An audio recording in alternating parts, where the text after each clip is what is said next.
Don't want to follow the rules of the log haul road? Sure, go right on through. Long-time lurker, been debating posting this. I tried to keep it short while providing context, TLDR at bottom.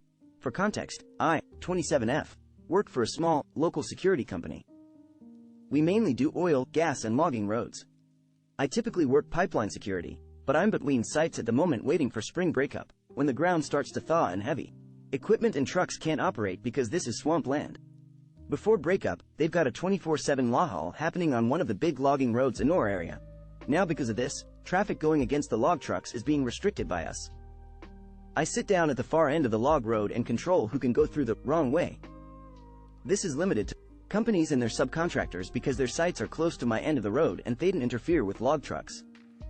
Any company that's in violation of this rule receives a $10 fine, and their road use privileges are affected. In this case, they can still only travel one way on the road once breakup hits and the log haul has tow stop, until the logging company says otherwise. One company in particular has been one massive pain this whole time. Let's call them Stupid Inc. for privacy reasons.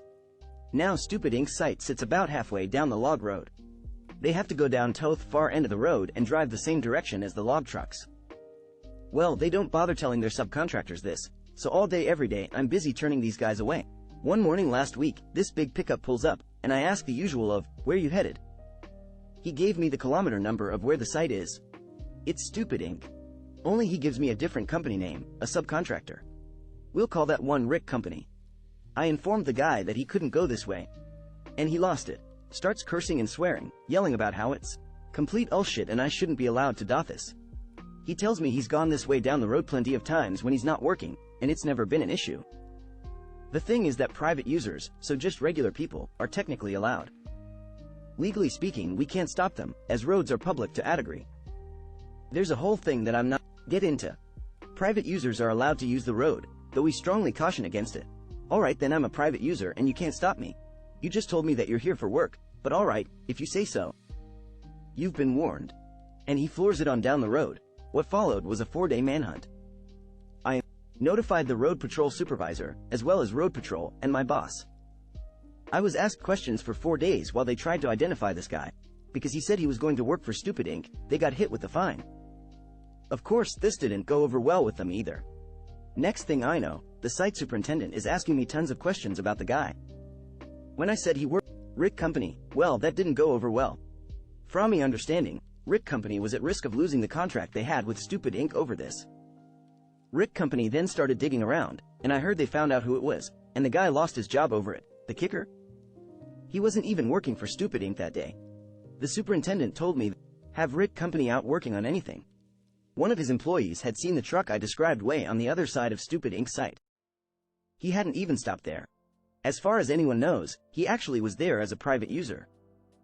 And had he just said he does much, none of this would have happened. TLDR guy chose to *ISS off security by swearing at me first thing in the morning, cost the company $10 and got himself fired. Edited to change the company names, edit number 2. Alright, apparently I need to clear up a couple of things. It's not like the guy said, yeah, I work for this company but I'm off today. I get that a lot actually and never have an issue with it. The guy specifically told me he worked for Rick Company, and was working down at kilometer X, which was the location for Stupid Inc. I asked him to confirm the company he was headed to work for specifically named Stupid Inc. I told him that company and their subcontractors were not allowed to go that way, and he started yelling and swearing at me. During his hissy fit, he said he's been down that road several times when not working. Him that private users, so individuals not there on behalf of a company, legally can't be stopped. It's a legal gray area. Yes, it's stupid. But privatizer equals not there representing a company equals can go. Employee, subcontractor equals there to do work on behalf of a company equals cannot go. After explaining this, he got all smug looking and declared he was a privatizer. He thought he'd found a It wasn't like he said, well, I'm actually not here for work today, I just do work for this company. Instead he was a straight up SS hole about the entire situation, and very clearly lied to my face about being a private user. Again, I don't know why he was truly there. I never found out. All I know is he lied to my face, gave me trouble, which is another finable offense actually, but that's a whole other thing, and thought he'd found a loophole. The way the situation itself played out, I guarantee based on the information given to me BYHIM that I was not confused on the matter. Also when I say 4-day manhunt, What I mean is that it took 4 days for the various companies to figure out exactly who this guy was, as he didn't give me a name, and it's an incredibly common truck. Description: he didn't vanish into the woods, never to be seen again. Apologies for any confusion there. I was never hoping the guy would lose his job. Honestly, I wanted him to get chewed out as a nice bit of karma. This dude was nasty. Very colorful language, and at 6:10 a.m., I was so not in the mood to get screamed at. I knew about the fine, why I said, "You've been warned," prior to him taking off. I knew that things were going to be ugly for him when boss got their hands on him. I did not hope or really expect he would lose his job. I can't deny that I do feel a tiny sliver of satisfaction, because guys like this need to be taken down several pegs. But I do also feel bad that it cost him his job. I believe this case of FAFO. And I sincerely hope he's learned something from this and will be nicer to people just doing their jobs in the future. You get angry and belittle me when I want to follow the instruction manual on your new piece of kit? Enjoy your brand new rusty wheel slicer. It's been years, but I'm still worried that this person is going to hunt me down in my sleep, hence the throwaway. I used to work at a deli shop/cafe place, just to make ends meet while I went to uni, and the owner of that place was Ariel piece of work. If you got on her bad side, you were on the hit list, and she would be both openly and passively aggressive with the general vibe that you were an incompetent idiot no matter what you did. I heard that woman scream at a 15-year-old on her second day because she had mixed up coffee and teacups, which differed in size by about an ounce, just to give you an idea of her personality. After this whole experience, my dad told me that, as a general hint, it may be good to be suspicious if a workplace hires exclusively teen girls with no experience, because they're very unlikely to recognize hitty workplace treatment. There were 2 people in this place who didn't take her hit. Me, a mid-20s recovering addict who's seen way worse, and a 45-year-old Iranian man who told her she could go *UCK herself when she berated him for now being willing to come in early to his 11-hour shift to prep ingredients, off the clock, of course. I liked that dude. With the stage set, onto the malicious compliance. When I started, this place desperately needed a new wheel meat slicer. The one they had made a constant screeching noise and drove everyone crazy. About a month and a half into my employment, they got one. Industrial grade, cost $5,000, both. Looked and worked accordingly. Amazing piece of kit. As we were all celebrating and unpacking it, I flipped through the instruction booklet to look up how it works and specifically how to clean it, as there were quite a few parts. Manual says to clean everything detachable thoroughly, but that the wheel itself should be cleaned by letting it run on very low speed, with safety precautions, and using a cloth and alcohol-based cleaning agent on the exposed part. There were some pictures and detailed instructions on how to do this, and it explicitly stated not to take the whole wheel off and deep clean it, as this would remove the wheel lubricant, anti-corrosive agent, and risk damage to the machine, and to especially not let water or any cleaning agents get into the machine without making sure to thoroughly replace any lubricant. I was working the evening shift, so 99% of the time it was up to me to clean it. The instructions I clean the machine, because I trust the designer to know how to clean it. Or, I do for about 2 days until my boss sees me, asks what the UCK I'm doing and why I'm not taking the wheel off to clean it. She berates me about food safety and hygiene standards, telling me how disgusting I am for doing it this way.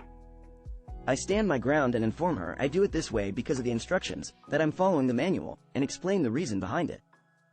If we scrub it down, especially the inner part, the grease will go away a lot faster and will risk damage to the machine. Basically tells me to shove it and to do it her way. Now, I'm not gonna ruin a $5,000 thing because one woman doesn't understand how lubrication works, but the very next day my manager sees me clean the machine and gives me an extremely condescending talk down on how this isn't how we approach hygiene, and how boss told me you don't seem to understand food safety. My explanation falls on deaf ears again, and I'm also informed not only Amy expected to take the wheel off and scrub it at the end of the day, but after every use.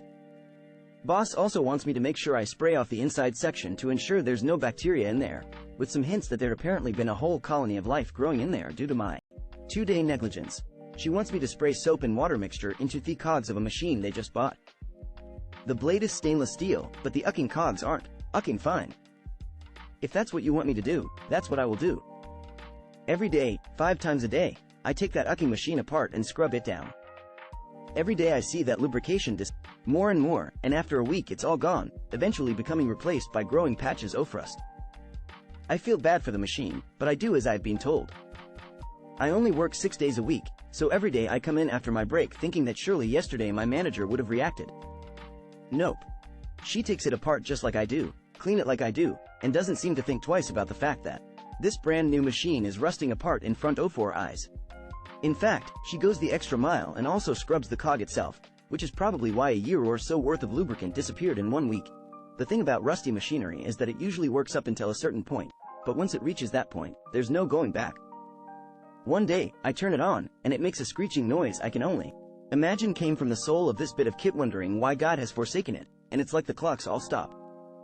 My coworker in the pastry section comes over to ask what the UCK that noise is. My boss and manager come into the room with the same question, and I just shrug and slice my salami. Boss tells her co-owner to go get some lubrication for the gears, and after a minute he puts some ucking spray on oil lube in front of me and tells me to lube the gears up. I ask him where the lithium lubricant paste is, since according to instructions that's what you need, and he seems flabbergasted that putting something made for hinges and ball bearings isn't appropriate for a meat slicer. 2 days and some tinnitus later, he's acquired some grease, and then proceeds to be stumped when I let him know I'm not going to stop doing my regular job to spend 30 minutes greasing up this machine unless someone else takes over my station or they pay me overtime. My boss is mean while demanding to know why I haven't told them we needed to stock up on lithium grease, which I don't even bother to respond to. I make sandwiches. Your mechanic. I left that job a few weeks later, and when I did the machine was still crying the song of its ancestors every time we turned it on. And we were still scrubbing it down from the inside out daily, of course. I have since then gotten a sneaking suspicion I know what happened to its predecessor, and me and my dad, who is actually a mechanic, still laugh about it sometimes. My boss did ask, rhetorically, at one point how the hell the machine got to that stage so fast.